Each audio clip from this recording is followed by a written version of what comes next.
I've started doubting everything I watch on YouTube. Real creators look fake, AI content looks real, and the worst part is I caught myself assuming a genuine video was AI generated just because the creator said, "Here's the twist." If I'm doing this, your viewers are probably doing this to you too. And not just YouTube, Instagram, Facebook, Reels, the line between fake and real is completely blurred. Even my parents in their 70s can't tell the difference anymore, and that's when I realized this isn't just a creator problem, it's affecting everyone. Like some of these videos here, I can't tell if it is real or not anymore. And after consuming so many videos, I'm starting to doubt myself, and my default go-to choice is this is not real, therefore it must be AI generated. And not just AI content, I've also started to pick up videos that use AI to write up a full script, then just read off it. You might have noticed it too, words like, "Here's the twist," "Here's the thing," and honestly, those words appear all the time in an AI script. Why on earth have people become so lazy? But that's not even the worst part. What's worse is real content creators who maybe use those same exact words in a truthful way can cast doubts in their viewers. Real content creators are becoming indistinguishable from AI content creators, and that's really bad and annoying. Because what happens then is AI content isn't just creating a lot of doubt in viewers, it becomes the default state and real innocent creators are getting dragged along. And that sucks, but it isn't the end for content creators. So today I want to show you how you can take advantage of this AI chaos as a content creator. Let me start by showing you an example. I found this video that got 1 million views in just 1 month with a simple talking head video about home buying problems. But his other videos are nowhere close to that success, maybe 10,000 views at most. There's nothing special about that viral video compared to his others either. Same quality, same effort. YouTube just randomly decided to push it. Now, of course, the YouTube algorithm plays a big part in this, and we absolutely have no idea how it works.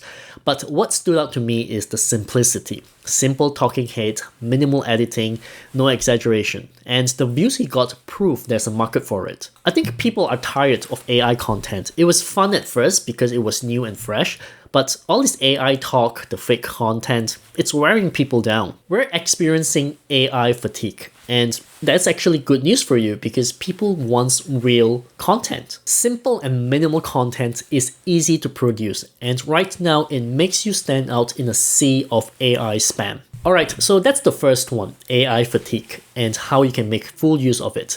The next one I want to share is that you can either join them or avoid them. AI makes it easy to pump out content. 3 videos a day, decent quality too. Way better than quick selfie videos we make. And that's the advantage AI creators have. More content means more chances to hit that viral sweet spot. It doesn't matter if the content is bad or controversial, YouTube will push whatever gets engagement. So they create maybe 3 to 4 videos a day, 100 videos a month, while we create 4 videos a month. They have way more opportunities to go viral than us. And like that channel I just showed you, YouTube randomly pushes videos anyway. It doesn't matter how much effort or time you put into one video, YouTube still chooses to randomly push your videos. Effort doesn't guarantee results, and AI does well in that. Just to be clear, I'm talking about talking head videos or educational content here. If you are creating entertainment, gaming, or narrative content, you'll still need to do more editing to stand out. But you can't beat AI in speed and quantity. YouTube is too random for that to matter much anyway. What you can win on is human touch. AI content is generic entertainment made by people chasing views.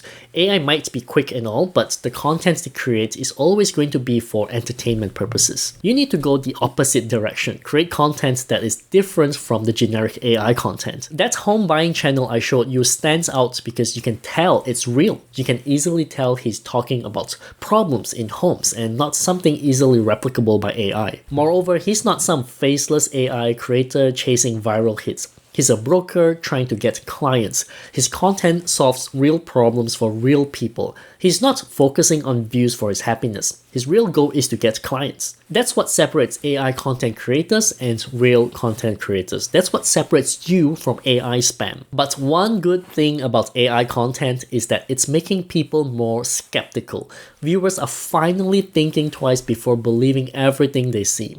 And honestly, it's about time if you ask me, because most curated content out there is overly exaggerated anyway. Take this video I saw. It shows places to visit in a country for $0 and sarcastically claims people are saying it is expensive.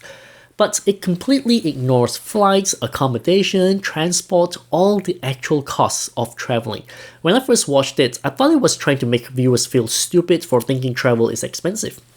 We all know it is more than just visiting a certain place. And this video sort of took that understanding away and made it sound like we're whining. But fortunately, when I read the comments, they actually called it out. People aren't falling for it anymore. They saw right through the misleading framing. They agreed that it is not the places we visit that are expensive. It is the accommodation, the flight, the transport. Everything has to be taken into account. And I think AI has something to do with that. It's training viewers to question content instead of blindly believing everything they see on social media. Okay, so now I want to cover one more point, and that is AI isn't as bad as you think. AI is a useful tool, but most people are using it not as a tool, but as a complete package that can solve all their problems so they can be lazy. For example, I used AI to brainstorm this video. Topic, thumbnail, hook, that took about 30 minutes.